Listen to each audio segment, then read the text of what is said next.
নমস্কার। শ্রী শ্রী ঠাকুর রামকৃষ্ণ পরমহংসদেবের চরণে আমার ভুল লুণ্ঠিত প্রণাম জানাই।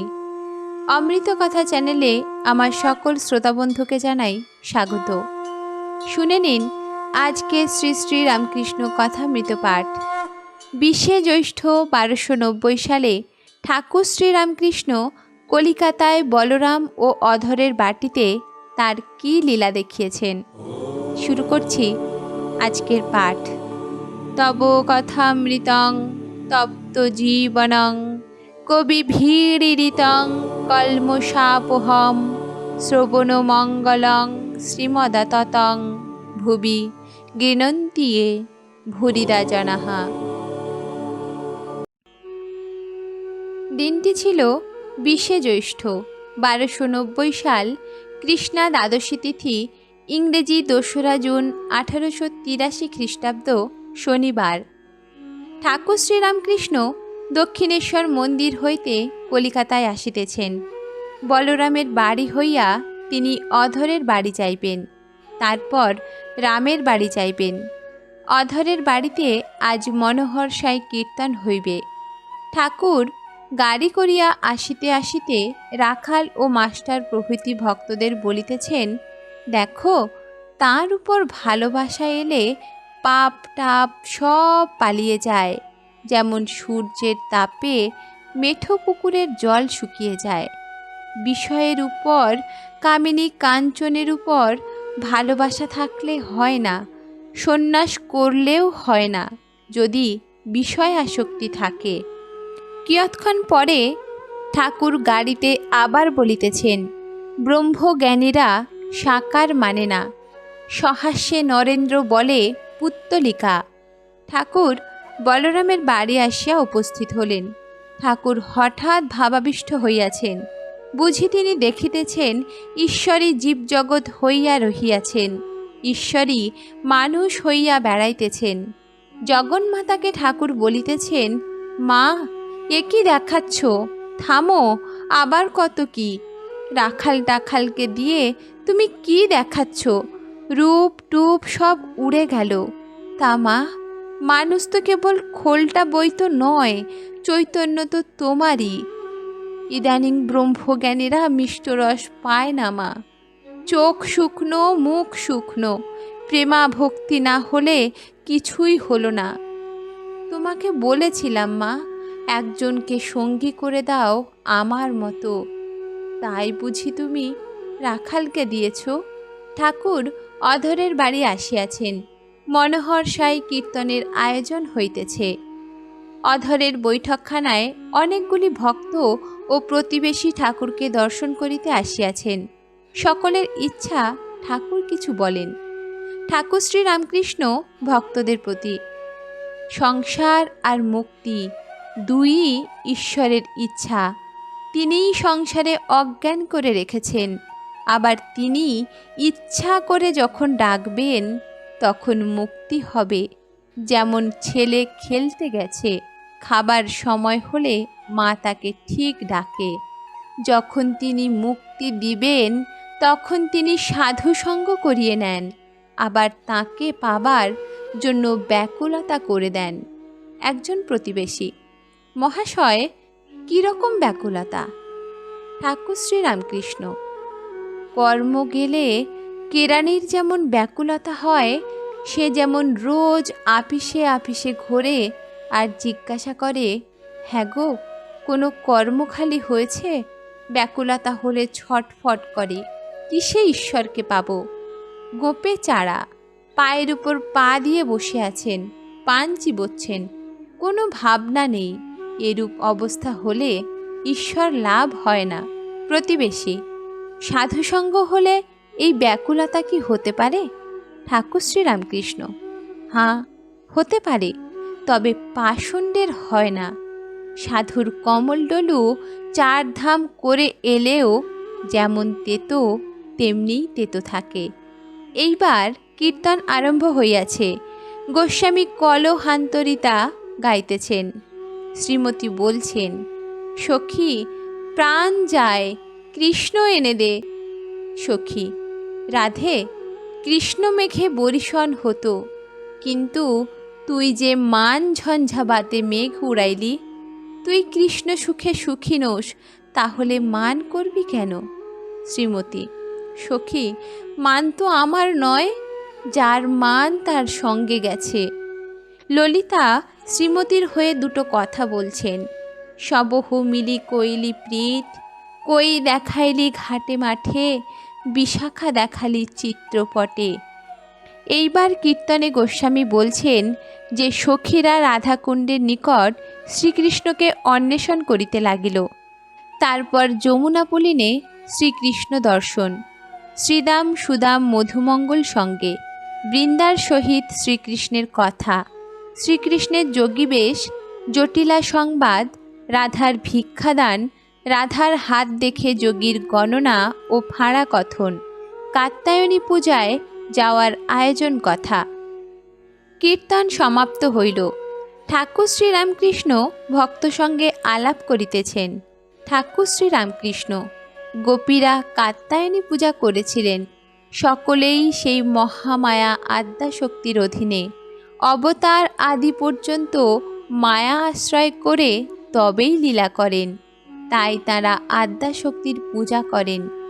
দেখো না, রাম সীতার জন্য কত কেঁদেছেন। তাই পঞ্চভূতের ফাঁদে ব্রহ্ম পড়ে কাঁদে। এই বলে ঠাকুর আরও বলিলেন, হিরণ্যাক্ষকে বধ করে বরাহ অবতার ছানাপোনা নিয়েছিলেন। আত্মবিস্মৃত হয়ে তাদের মাই দিচ্ছিলেন।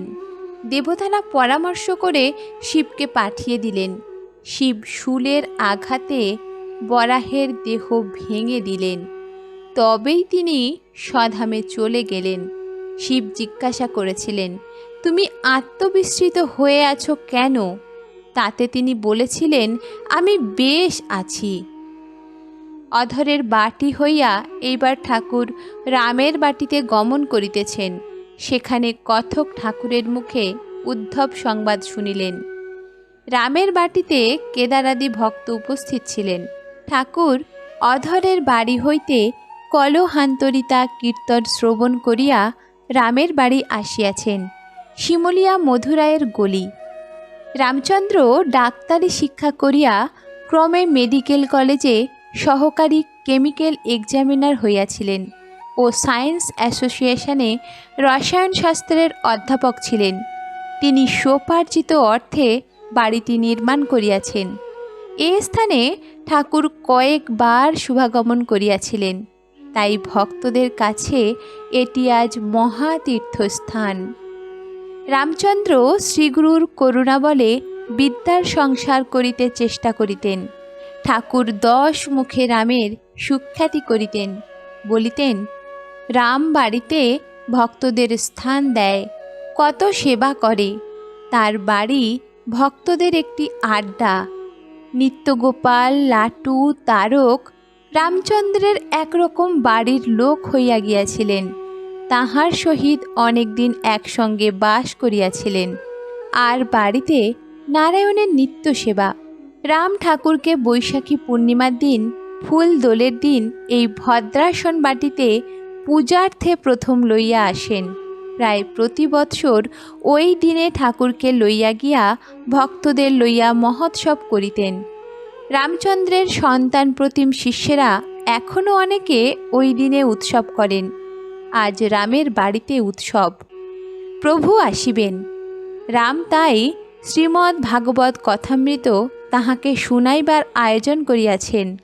ছোট উঠান, কিন্তু তাহার ভিতরেই কত পরিপাটি। বেদী রচনা হইয়াছে, তাহার উপর কথক ঠাকুর উপবিষ্ট। রাজা হরিশ্চন্দ্রের কথা হইতেছে। এমন সময় বলরাম ও অধরের বাড়ি হইয়া ঠাকুর আসিয়া উপস্থিত। রামচন্দ্র আগুয়ান হইয়া ঠাকুরের পদধূলি মস্তকে গ্রহণ করিলেন এবং তাহার সঙ্গে সঙ্গে আসিয়া বেদীর সম্মুখে তাহার পূর্ব হইতে নির্দিষ্ট আসনে তাকে বসাইলেন। চতুর্দিকে ভক্তেরা, কাছে মাস্টার। রাজা হরিশ্চন্দ্রের কথা চলিতে লাগিল। বিশ্বামিত্র বলিলেন, মহারাজ, আমাকে স্বসাগরা পৃথিবী দান করিয়াছ, অতএব ইহার ভিতর তোমার আর কোনো স্থান নাই। তবে তুমি কাশী ধামে থাকিতে পারো, সে মহাদেবের স্থান। চলো, তোমাকে তোমার সহধর্মিণী শৈবা ও তোমার পুত্র সহিত সেখানে পৌঁছাইয়া দিই। সেইখানে গিয়া তুমি দক্ষিণা জোগাড় করিয়া দিবে। এই বলিয়া রাজাকে লইয়া ভগবান বিশ্বামিত্র কাশীধাম অভিমুখে যাত্রা করিলেন। কাশীতে পৌঁছিয়া সকলে বিশ্বেশ্বর দর্শন করিলেন। বিশ্বেশ্বর দর্শন কথা হইবা মাত্র ঠাকুর একেবারে ভাবাবিষ্ট। শিব শিব এই কথা অস্পষ্ট উচ্চারণ করিতেছেন। রাজা হরিশ্চন্দ্র দক্ষিণা দিতে পারিলেন না। কাজে কাজেই শৈবাকে বিক্রয় করিলেন। পুত্র রহিতাস্য শৈবার সঙ্গে রহিলেন। কথক ঠাকুর শৈবার প্রভু ব্রাহ্মণের বাড়ি রহিতাস্যের পুষ্পচয়ন কথা ও সর্পদংশন কথাও বলিলেন। সেই তমসাচ্ছন্ন কাল রাত্রে সন্তানের মৃত্যু হইল। সৎকার করিবার কেহ নাই। বৃদ্ধ ব্রাহ্মণ প্রভু শয্যা ত্যাগ করিয়া উঠিলেন না। শৈবা একাকী পুত্রের শবদেহ ক্রোড়ে করিয়া শ্মশানাভিমুখে আসিতে লাগিলেন। মাঝে মাঝে মেঘ গর্জন ও অশনিপাত, নিবিড় অন্ধকার যেন বিদীর্ণ করিয়া একবার বিদ্যুৎ খেলিতেছিল। শৈবা ভয়াকুলা শোকাকুলা রোদন করিতে করিতে আসিতেছেন। হরিশ্চন্দ্র দক্ষিণার টাকা সমস্ত জোগাড় হয় নাই বলিয়া চণ্ডালের কাছে নিজেকে বিক্রয় করিয়াছেন। তিনি শ্মশানে চণ্ডাল হইয়া বসিয়া আছেন। কড়ি লইয়া সৎকার কার্য সম্পাদন করিবেন। কত শবদেহ জ্বলিতেছে, কত ভস্মাবশেষ হইয়াছে। সেই অন্ধকার রজনীতে শ্মশান কি ভয়ঙ্কর হইয়াছে। শৈবা সেই স্থানে আসিয়া রোদন করিতেছেন। সে ক্রন্দন বর্ণনা শুনিলে কাহার না হৃদয় বিদীর্ণ হয়, কোন দেহধারী জীবের হৃদয় বিগলিত না হয়। সমবেত শ্রোতাগণ হাহাকার করিয়া কাঁদিতেছেন। ঠাকুর কি করিতেছেন? তিনি স্থির হইয়া শুনিতেছেন, একেবারে স্থির। একবার মাত্র চক্ষের কোণে একটি বারে বিন্দু উদ্গত হইল, সেইটি তিনি মুছিয়া ফেলিলেন। অস্থির হইয়া হাহাকার করিলেন না কেন? শেষে বিশ্বামিত্রের আগমন, রহিতাস্যের জীবনদান, সকলের বিশ্বেশ্বর দর্শন ও হরিশ্চন্দ্রের পুনরায় রাজ্যপ্রাপ্তি বর্ণনা করিয়া কথক ঠাকুর কথা সাঙ্গ করিলেন। ঠাকুর বেদীর সম্মুখে বসিয়া অনেকক্ষণ হরিকথা শ্রবণ করিলেন। কথা সাঙ্গ হইলে তিনি বাহিরের ঘরে গিয়া বসিলেন। ঠাকুরের চতুর্দিকে ভক্তমণ্ডলী। কথক ঠাকুরও ঠাকুরের কাছে আসিয়া বসিলেন। ঠাকুর কথককে বলিতেছেন, কিছু উদ্ধব সংবাদ বলো। কথক বলিলেন, যখন উদ্ধব শ্রী বৃন্দাবনে আগমন করিলেন, রাখালগণ ও ব্রজগোপিনীগণ তাহাকে দর্শন করিবার জন্য ব্যাকুল হইয়া ছুটিয়া আসিলেন। সকলেই জিজ্ঞাসা করিলেন, শ্রীকৃষ্ণ কেমন আছেন? তিনি কি আমাদের ভুলে গেছেন? তিনি কি আমাদের নাম করেন? এই বলিয়া কেহ কাঁদিতে লাগিলেন। কেহ কেহ তাহাকে লইয়া বৃন্দাবনের নানা স্থান দেখাইতে লাগিলেন ও বলিতে লাগিলেন, এই স্থানে শ্রীকৃষ্ণ গোবর্ধন ধারণ করিয়াছিলেন, এখানে ধেনুকাসুর বধ করেছিলেন, আর এখানে শটকাসুর বধ করিয়াছিলেন। এই মাঠে শ্রীকৃষ্ণ গরু চড়াইতেন, এই যমুনা পলিনে তিনি বিহার করিতেন, এখানে রাখালদের লইয়া ক্রীড়া করিতেন, এই সকল কুঞ্জে গোপীদের সহিত আলাপ করিতেন। উদ্ধব বলিলেন, আপনারা কৃষ্ণের জন্য অত কাতর হইতেছেন কেন? তিনি তো সর্বভূতে আছেন, তিনি তো সাক্ষাৎ ভগবান, তিনি ছাড়া কিছুই নাই। গোপীরা বলিলেন, আমরা ওসব বুঝতে পারি না, আমরা লেখাপড়া কিছুই জানি না, কেবল আমাদের বৃন্দাবনের কৃষ্ণকে জানি, যিনি এখানে নানা ক্রীড়া করিয়া গিয়াছেন। উদ্ধব বলিলেন, তিনি তো সাক্ষাৎ ভগবান, তাকে চিন্তা করলে আর এ সংসারে আসিতে হয় না, জীব মুক্ত হয়ে যায়। গোপীরা বলিলেন, আমরা মুক্তি এসব কথা বুঝি না, আমরা আমাদের প্রাণের কৃষ্ণকে দেখিতে চাই। ঠাকুর শ্রী রামকৃষ্ণ এই সকল কথা এক মনে শুনিতে লাগিলেন ও ভাবে বিভোর হইলেন। বলিলেন, গোপীরা ঠিক বলছেন। এই বলিয়া ঠাকুর তাহার সেই মধুর কণ্ঠে গান গাহিতে লাগিলেন। আমি মুক্তি দিতে কাতর নই, শুদ্ধা ভক্তি দিতে কাতর হই গো। ঠাকুর শ্রীরামকৃষ্ণ কথকের প্রতি গোপীদের ভক্তি প্রেমা ভক্তি, অব্যভিচারিণী ভক্তি, নিষ্ঠা ভক্তি। ব্যভিচারিণী ভক্তি কাকে বলে জানো? জ্ঞান মিশ্রা ভক্তি। যেমন কৃষ্ণই সব হয়েছেন, তিনিই পরব্রহ্ম, তিনিই রাম, তিনিই শিব, তিনিই শক্তি, কিন্তু ও জ্ঞানটুকু প্রেমা ভক্তির সঙ্গে মিশ্রিত নাই। দ্বারকায় হনুমান এসে বললে, সীতারাম দেখব। ঠাকুর রুক্মিণীকে বললেন, তুমি সীতা হয়ে বসো, তা না হলে হনুমানের কাছে রক্ষা নাই। পাণ্ডবরা যখন রাজসূয় যজ্ঞ করেন, তখন যত রাজা সব যুধিষ্ঠিরকে সিংহাসনে বসিয়ে প্রণাম করতে লাগলো। বিভীষণ বললেন, আমি এক নারায়ণকে প্রণাম করব, আর কারুকে করব না। তখন ঠাকুর নিজে যুধিষ্ঠিরকে ভূমিষ্ঠ হয়ে প্রণাম করতে লাগলেন। তবেই বিভীষণ রাজ মুকুটশুদ্ধ ষষ্ঠাঙ্গ হয়ে যুধিষ্ঠিরকে প্রণাম করে। কীরকম জানো? যেমন বাড়ির বউ দেওর, ভাসুর, শ্বশুর, স্বামী সকলকে সেবা করে, পা ধোবার জলও দেয়, গামছা দেয়, পিঁড়ে পেতেও দেয়, কিন্তু এক স্বামীর সঙ্গেই তার অন্যরকম সম্বন্ধ। এই বলিয়া ঠাকুর বলিলেন, এই প্রেমা ভক্তিতে দুটি জিনিস আছে, অহংতা আর মমতা। যশোদা ভাবতেন, আমি না দেখলে গোপালকে কে দেখবে? তাহলে গোপালের অসুখ করবে। কৃষ্ণকে ভগবান বলে যশোদার বোধ ছিল না। আর মমতা, আমার জ্ঞান, আমার গোপাল। উদ্ধব বললেন, মা, তোমার কৃষ্ণ সাক্ষাৎ ভগবান, তিনি জগৎ চিন্তামণি, তিনি তো সামান্য নন। যশোদা তখন বললেন, ওরে, তোদের চিন্তামণি নয়, ও আমার গোপাল। কেমন আছে জিজ্ঞাসা করছি, চিন্তামণি না, ও যে আমার গোপাল। গোপীদের কি নিষ্ঠা! মথুরায় দ্বারিকাকে অনেক কাকুতি মিনতি করে সভায় ঢুকল। দ্বারী কৃষ্ণের কাছে তাদের লয়ে গেল, কিন্তু পাকড়ি বাঁধা শ্রীকৃষ্ণকে দেখে তারা হেটমুখ হয়ে রইল। পরস্পরকে বলতে লাগলো, এ পাকড়ি বাঁধা আবার কে? এর সঙ্গে আলাপ করলে আমরা কি শেষে দ্বিচারিণী হব? আমাদের পিত ধরা, মোহন চূড়া পরা সেই প্রাণবল্লভ কোথায়? ঠাকুর এই কথা বলে বললেন, দেখেছ এদের কি নিষ্ঠা! বৃন্দাবনের ভাবই আলাদা। শুনেছি দ্বারকার কাছে লোকেরা অর্জুনের কৃষ্ণকে পূজা করে, তারা রাধা চায় না। একজন ভক্ত, কোনটি ভালো, জ্ঞান মিশ্রিতা ভক্তি না প্রেমা ভক্তি? ঠাকুর শ্রী রামকৃষ্ণ, ঈশ্বরে খুব ভালোবাসা না হলে প্রেমা ভক্তি হয় না, আর আমার জ্ঞান। এই বলে ঠাকুর একটি গল্প বলিলেন। 3 বন্ধু বন দিয়ে যাচ্ছে, হঠাৎ বাঘ এসে উপস্থিত। একজন বললে, ভাই, আমরা সব মারা গেলুম। একজন বললে, কেন মারা যাব কেন? এসো ঈশ্বরকে ডাকি।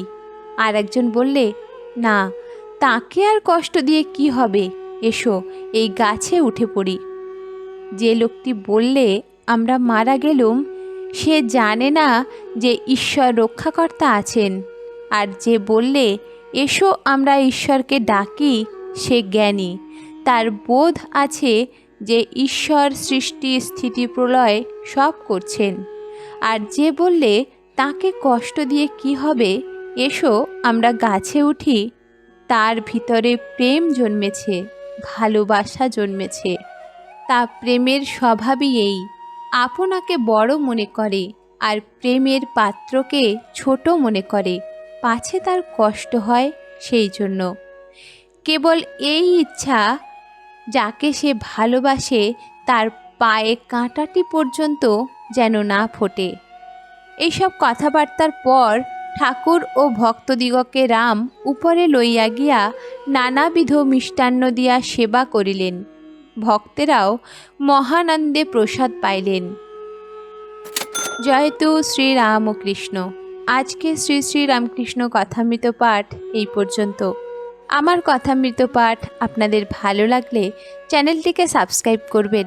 আর আজকের ভিডিও আপনাদের ভালো লাগলে এটিকে একটি লাইক ও শেয়ার করে দেবেন। ধন্যবাদ।